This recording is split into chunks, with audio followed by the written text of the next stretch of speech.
За та бүхэндээ өнөөдөр мэндийг хүргье. За өнөөдөр бас нэг сэдвээр ярьч тийм үгээд өөрөө олж мэдсэн зүйлээ та бүхэндээ олцгийг асууж байна. За өнөөдөр миний ярих сэдв болохоор юу вэ гэхээр амар тайван байдал, аз жаргал. За яг нь ерөөхдөө хүмүүс энэ орчлон төрсөн амьтан бүхэн аз жаргалыг эрэлхийлж амьдардаг. Бүгд л хэнч зоохгүй төрдгөө бүгд л аз жаргалыг амсах гэж амьдарч яадаг гэж одоо бурхан багш болон манай багшийн сургаалт хэлдэг. За тэр явж тэр аз жаргал гэдэг чинь юу юм гэхээр одоо ер нь амар амгалан байдалд л одоо гэдэл хэлж байгаа. Ер нь бол тэрэндээ л очдөг л доо. За энийг яаж мэдэж яах вэ одоо бурхан багш Буддагийн сургаал номлолыг үзэх юм бол одоо яаж амар амгалан болох вэ гэсэн тийм л одоо үзэл онол байдаг шүү дээ. За тэгээд одоо яг одоо бид нар хуучин цагт бол одоо Буддагийн амьдралыг тийм сайн мэддэггүй байсан. Даах сүүлийн үед одоо бүх юм нээлттэй болоод одоо энэ ханаас ч хайсан Буддагийн тухай мэдэх боломжтой болж байна. Ялангуяа одоо манай Монгол улсад бурхан багшийн тухай кино хүртэл гарсан байгаа. Орчуулагдаад энтхийг оронд хийгдсэн кинонд одоо маань бидний үзээ сууж байгаа шүү дээ. За тэрэн дээр яаж нөхөр одоо энтхийг орноо нэгэн хааны гэр бүл төрсөн хүү Сиддхарт гээд хан хүү залуу хэрхэн гэгээрэлд хүрч энэ дэлхийн ертөнцийг амар амгалан болгоход яаж өөрийн хувь нэмрээ оруулж хүмүүсийг аз жаргалд хөтлөвөө гэдэг тухай гардаг. За тэгээд ингээд одоо Сиддхартын амьдралыг ингээ харахаар бол маш их зөрчил маргаантай өөрөө одоо хааны хүү болоод төрсэн байдаг. За тэгээд нөгөө хаан тэнд яаж зөрчил маргаан үүсэж байгаа нөхөр хаан эцэг нь одоо Сиддхартыг яг алтан шоронд л амьдруулдаг л да.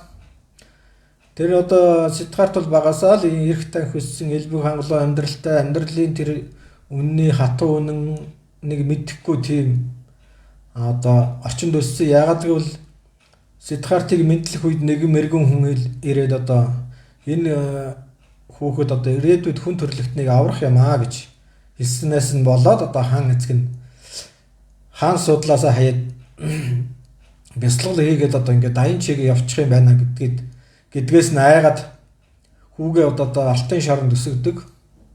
За эндээс л маргаан эхлэхлээр одоо амар тайван байх аргагүй болдог. Одоо кинон дээрээс тэрвээ үзэх юм бол тэр Сиддхарт чинь одоо тэр Девдат болоо тэр өөрийнх нь хамаатангийн ах トゥ ингээл албан тушаал чи нөгөө хаан судлаас болоод маш их маргаан үзий ядалт.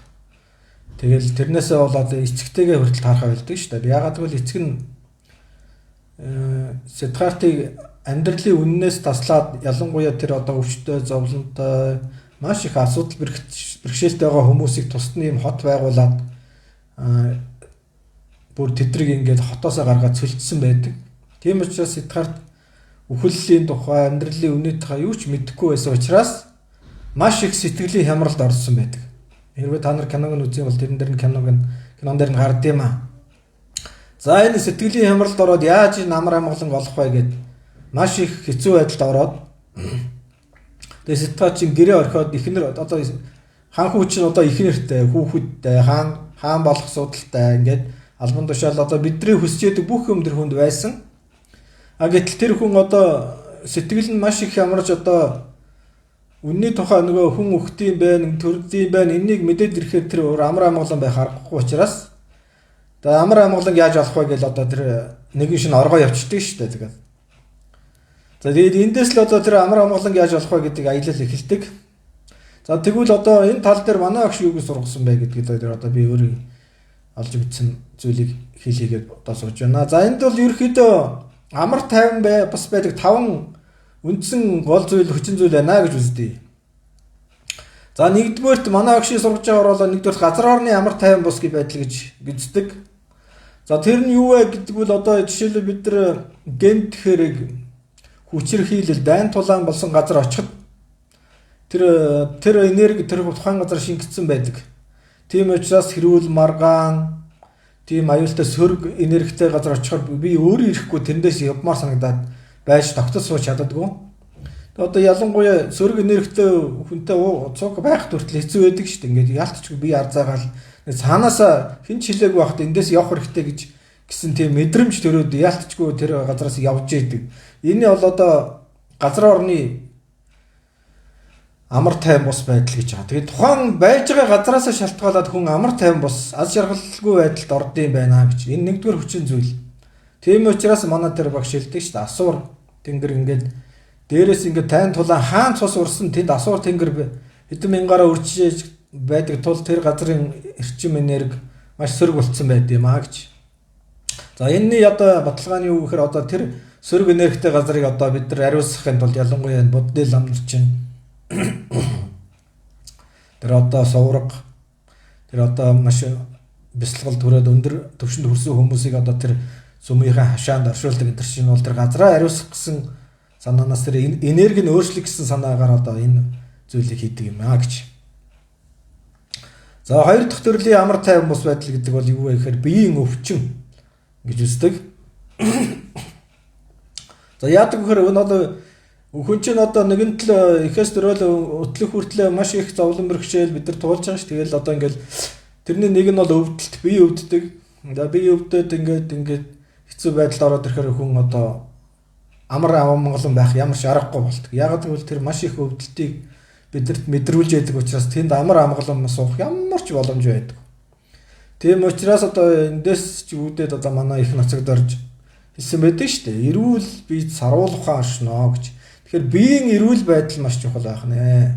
Тэгээ бие эрүүл биш өвчтөе зовлонтой байгаад ах юм бол энэ амар амгалан гэж байдалд одоо байх үнэхээр хэцүү байд юм байна. Тэгэхээр энэ амар амгалан байдалд хүрэхэд бол биеэ эрүүлжүүлэх маш чухал байдаг гэж үздэг. За гурав дахь амар тайван бус байдал энэ одоо юу байдаг вэ гэхээр сэтгэл санааны амар тайван бус байдал. За яагаад гэвэл гэхээр одоо энэ чинь амьдрал тэр бурхан багшийн сургаснаар бол амьдрал тэр чигээр зовлон гэж байгаа шүү дээ. Тэгэхээр тэр зовлон чи одоо биднийг амар тайван байлгах. Яаж зовхгүй байх вэ гэдэг чил одоо бидний толгойн өвчин болж байгаа шүү дээ хүн төрөлхтнээ. Тийм учраас одоо энэ бид нар бол сэтгэл бол маш их байнгын хямраатай байдаг. За одоо энэнийг одоо яаж амар тайван байлгах вэ гэдэгт л одоо бид нар анхаарах хэрэгтэй юм байлээ. Тэгэхээр сэтгэлийн их амар тайван байдлыг олохын тулд бидэрт тэр бясалгал хэрэгтэй болчиход байгаа маа. Тийм ч учраас тэр буддаа чинь одоо Сиддхарт чинь гэгэрэлт хүрэхийн тулд тэр амар амгалан байдлыг яаж олох вэ гэж тэр хааны ордноо орхиод тэр ширэнг ойроо одоо даянчилж явсан байдэн шүү дээ. Тэр чинь ерөөсөө сэтгэлийнхээ зовлонгоос салах гэдэг. Яаж хүн тайван байх ёстой юм? Яагаад ингэ зовоод байгаа юм? Зовлонгийн шалтгаан нь юу юм бэ гэж. За тэгэхээр энэ дээр бол манай агш бол одоо сэтгэл санаагаа ариун бай одоо тэр цэвэр байлгахын тулд одоо ингээл маш их бясалгын хичээлүүд төр ингээ програмуудаар заад юм л да. Одоо өнгөрсөн ирээдүй. Яагаад бид нар ингээ сэтгэл шаналаад байдаг вөхөр нэгэнт болоод өнгөрсөн зүйлд харамсдаг. Эсвэл хараахан болоогүй зүйлд одоо шаналдаг. Энэ хоёроосоо болоод бид нар одоо цаг дээр байдгүй учраас энээс болоод хүн одоо ингээ хямрдсан байна. Тэгээ тийм ч учраас нөгөө бурхан багш буддаач энэ ертөнцийн зовлон юм а гэж хэлж байгаа чинь одоо тэгээд цаанаасаа л одоо ийм ертөнц байгаа учраас бид нар одоо ялдчихгүй л энэ дээр төрсөн энэ дэлхий дээр төрсөн хүн бүхэл одоо тэр зовлон жаргалыг одоо туулаад мэдэрж яадаг учраас тэрнээсээ болоод энэ сэтгэл санааны хямралд орох нь ингээд гурав дахь одоо амар тайван бос байдал. Тэгээ энэ сэтгэл нь ингээд одоо өвдөд шаналаад байхаар одоо тэрийг дагаад бие нь өвддөг.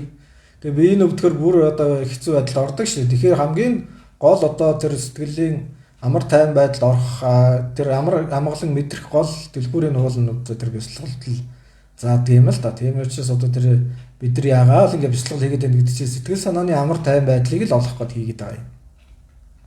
За тэгээ одоо ялангуяа энэ чинь маш өргөн сэдв учраас одоо би яриагаа тавьчлах үүдээс энд ингээл өөрийнхөө ойлгож байгаа бол ер нь бол одоо энэ сэтгэл гэж юу вэ? Бодлого гэж юу вэ? Ой дурсамж гэж юу вэ гэж одоо ингээл жишээлбэл одоо мартах гэдэг одоо ягаад гэвэл бид нар нөгөө өнгөрсөн цагт болсон үйл явдлаас болоод ингээд өнгөрсөн цагтаагаа зуралдчихдаг. Гэтэл одоо бид нарт нэг мартдаг юм одоо энэ тэр сөрөг таагүй ялангуяа тэр сөрөг таагүй дурсамж бид нарыг ингээ хадгалагдаад ач учраас тэрнээс салах арга нь одоо бяцлал байдаг байхгүй. Тэгэхээр тэр ялангуяа зарим тохиолдол одоо ингээд мартах, юмыг мартаад ингээд орхидог байх хэрэгтэй гэж байна. Жишээлбэл одоо бүгдийг санддаг одоо тийм мартаж чаддаггүй хүмүүс бол одоо сэтгэлийн тийм зовлонгоос салах ямар ч арга байхгүй. Тэгэхээр нөгөө ерөөсөө жишээл юмыг мартна гэдэг чинь бас нэг талаас их сайхан зүйл байт юм байна л да. Бүх зүйлийг санаж амьдрна гэвэл одоо энэ бол сэтгэл нэг даахгүй учраас сэтгэл тэр юм одоо маш хэцүү байдалд ордог юм байна гэж. За. Яг уу ингээд энэ зовлон гэдгийг одоо тэр сэтгэлийн зовлончийн ерөөхөөсөө яг үндсэн шалтгаан тэр өөрийгөө таниагүйгээс болсон юм билээ л дээ. Бид нар чинь нөгөө энэ махан биеэл бий гэж бодоол энэ эготойгоо их зуралддаг учраас бид тэрнээсээ болоод их зовд юм байлээ. За тэгэхээр тэр эгоныхоо учрыг хүн олчвол ер нь их зовх нь одоо тэр зовлонг бол амархан давах боломжтой гэж үздэг. За дөрөвдөх нь одоо сэтгэл хөөрлийн зовлон одоо амар тайван бас байдал гэж байгаа. Одоо ялангуяа ийм байд юм л да. Одоо бид нар мэдэндээ ингээд кино үзэхээр ингээд кинонд орчдөг хүмүүс байдаг шүү дээ. Тэр кинон дээр чи одоо янз бүрийн үйл явдал гарна л да. Одоо гэмт хэрэг аллах, хадлага ингээд тэрийг харахаар өөрөө хямраал. Тэгээ нөгөө киногаач үзэж чаддгүй ингээд нүдэн анаас уншдаг ингээд скрол ингээд ерөөсөө сэтгэл нь ингээд догтлоод байдаг. Нэг бол хит их баярлах. Эсвэл нэг бол хит их шаналлах. Энэ сэтгэл хөөрлийн баланс чи одоо эмоцийн л одоо тэр тогтворгүй байдал чил бидний их амар тайван бос байлгад юм байна л да. Тэгэхээр энийг яаж амар тайван болгох вэ гэдэг одоо тэгээ бас л бяцлал нөгөө дасгал, амьсгалын дасгал тэр бүх юм чил одоо энийг баланс тэмцээрээр барьдаг. А хэрвээ энийгээ ингээ баланс тэмцээр барих чадахгүй бол юу болох вэ гэвэл одоо бид нар галзуулж солиорох одоо тэр сэтгцийн өвчтөнд хүргэх магадaltaй.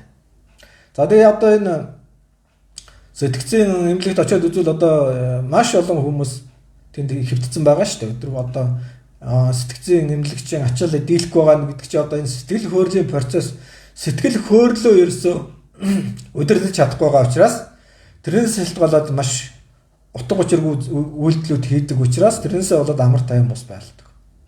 Тийм учраас хамгийн түрүүнд бид сэтгэлийнхээ баланс тэмцэрийг барьж сурахын тулд одоо тэр бяцлал гэдэг юмгээд бас сурах хэрэгтэй болчиход байгаа маа. За одоо тэрний 5 дахь одоо амар тайван бос байдал нөхөр сүнсний амар тайван бос байдал гэж байгаа. За яг нөгөө юуг нь одоо бяцлагалд манад заад юм л да хүн юунаас бүрддээ сүнс гэж юу юм яагаад ингэж одоо сүнсний амар тайван бос байдал бид нар тохиогоод байдیں۔ Одоо энэ чинь их сонирхолтой л да зарим хүмүүс одоо ингээл ямар ч шалтгаангүй ингээл гэртээ тогтохгүй ингээл гараал тийм дэлхийгээр тэнээл уул одоо ингээл тэр ялангуяа одоо иш тийшээ юм ямар нэг юм эрэл хилээд байдаг. Гэтэл одоо сүнс гэдэг юмнаас хүмүүс бид нар бүрдээ тогтсон юм байна л да. Тэгэхээр тэр нөгөө сүнснийхээ амар тайван байдлыг олохгүй болохоор сүнс нь ингээд одоо ямар нэг юм эрэл хийлээд ингээд хэцүү давчтаад байдаг. Тэгээд сүнс өөрөө хязгааргүй тийм агуу зүйл байдаг. Гэтэл нөгөө бидний бие мах дотор ч одоо сүнснийхээ хүчээр бид нар амьдарч байгаа шүү дээ. Тийм учраас сүнс ухамсар байхгүй бид нар одоо зүгээр цогцсол болно. Тэгэхээр бидний амьдруулад байгаа гол зүйл нь одоо сүнс ухамсар. Тэгээд тэр сүнс ухамсараа таних, тэрийг одоо ямар өчтэй гэдгийг мэдэх хэрэгтэй. Тэгээд яг боддын сургаалд бол одоо тэр ялангуяа манай энэ багшаас зааж байгаад болохоор юу гэж үздэг вэ гэхээр одоо хүн одоо тэр сүнс чинь одоо гэгээр чөлөөлөгдөх гэж л одоо энэ хүний төрлийг авчаад энэ дэлхий дээр бид нар амьдраад байгаа гэж үздэг шүү дээ. Тэгээ нөгөө одоо бидний дээр 7 ертөнцөөгөө доошоо 7 ертөнцөг л гэж үздэг л дээ. Тэгээ яг хуу бид нар ч одоо төрлөө дээшлүүлэх сүнсээ гэгэрүүлэх тэр үйлийг л хийх гээл одоо хүний төрлийг авцсан байдаг. Гэтэл энэ дэлхий дээр төрөнгүүтээ одоо бидний хийж байгаа ажил нөгөө тэр ажлаа мартчихад өдөр тутмынхаа ажил төрөл одоо тэгэл ингээд ийм нөгөө гол зорилгоо марчаад өөр зүйл хийгээд байхаар нөгөө сүнс нь одоо хэцүү байдалд ордог. Тийм учраас тийм хэцүү зүйлийг хайгаад одоо эннийхээ учрыг олохгүй одоо сүулдэ баг амиа хорлох тэр одоо хэцүү байдалд байх чадах аргагүй болохоор тэр чинь нөгөө хүн амиа хорлох хэмжээнд хүрдэг. Тэгээд л одоо нөгөө сүнс чи өөрөө хязгааргүй юмд эрхчлөө юм хязгааргүй орчгоотой байдлаа одоо хүний биед одоо ингэ орчоод байдаг. Гэтэл нөгөө хүн одоо бид нар чи өөрөө тэр сүнснийхээ дуудлагыг сонсохгүй. Тэгээ зөвхөн энэ өдөр тутмынхаа өнөө маргаашийнхаа аж ахуйн ажилтаа сатараад тэр сүнсэндээ анхаарал тавьж бясалгал хийхгүй байдаг учраас тэр сүнс нь одоо маш хэцүү байдалд ордог гэж манай багш хэлдэг. Тэгээ одоо бясалгал гэдэг бол одоо сүнсээ хоол юм аа гэж.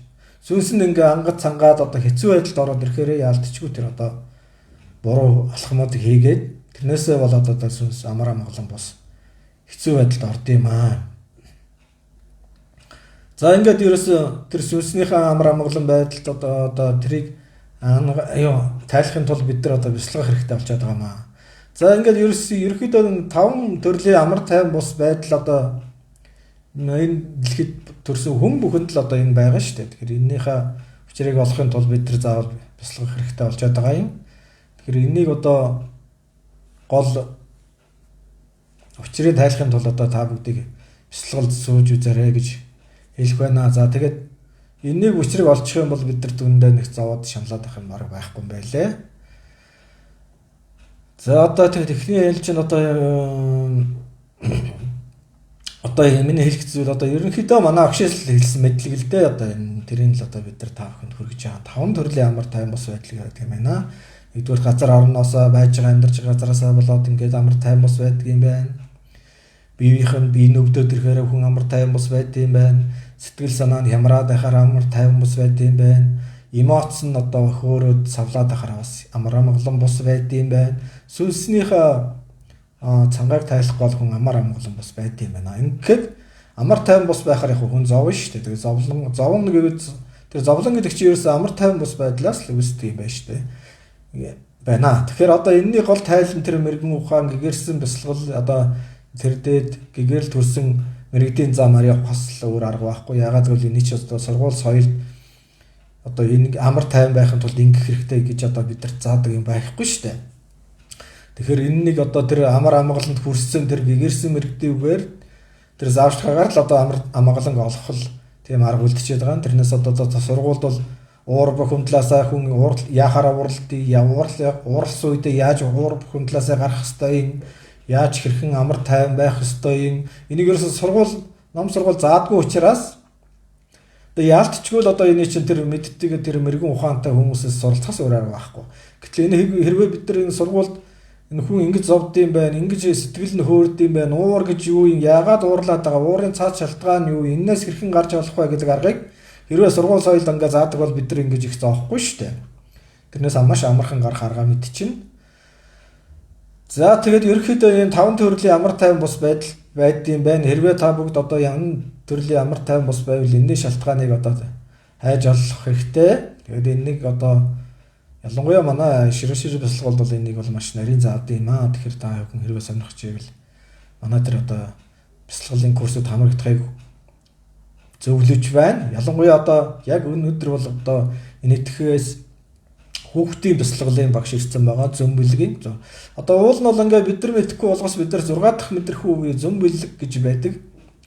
Тэр зөм бэлгийн чадварыг яаж хөгжүүлэх вэ гэхээр бясалгалын тусламжтай хөгжүүлдэг. Тэрийг заадаг багш нь одоо энэтх улсаас ирсэн байгаа. Тэгээд тийм учраас одоо тэр хүүхдүүдэд тэр бясалгалд хамрагдахыг та бүхэндээ зөвлөж байна. Ялангуяа тэр одоо бидний манай багшийн хэлж байгаа тэр сургуулиар бол ингэж байгаа байхгүй юу? Биднээс өөрийгөө таньдаг, хүүхдүүдэд таньдаг. Тэгээд хүүхдээ оршихуй гэдэг чинь маш гэгээлэг. Тийм одоо биднийг бодвол элдв толгой тархиндаа элдв хэрэгтэйггүй бодол байдгүй маш цэвэр ариун байдаг учраас тэр хүүхдүүдийн бясалгал маш үр дүнтэй болдог. Тэдний зөм бэлэг тэр одоо далд ертөнцийн харьцах чадвар маш өндөр байдаг. Тэрийг заадаг арга нь тэр хүүхдийн бясалгалын курс заадаг. Тэгэхээр одоо тэр энтэг багш цаг хугацаатай ирсэн байгаа шүү дээ. Тэрийг ашиглаад та бүхэн тэр хичээлд суухыг урьж байна. За ерөөхдөө нэг амар тайван бус юу зовлонгоос яагаад зовдөг вэ гэсэн ерөөхдөө ийм 5 үндсэн шалтгааны талаар өнөөдөр ярихад ийм байна. За та бүхэн өөрсдийнхөө бодож байгаа сэтгэлдээ миний коммент хэсэгт үлдээгээрэй. За хүсвэл хүмүүс шеэрлээрэй. За баярлалаа баяртай.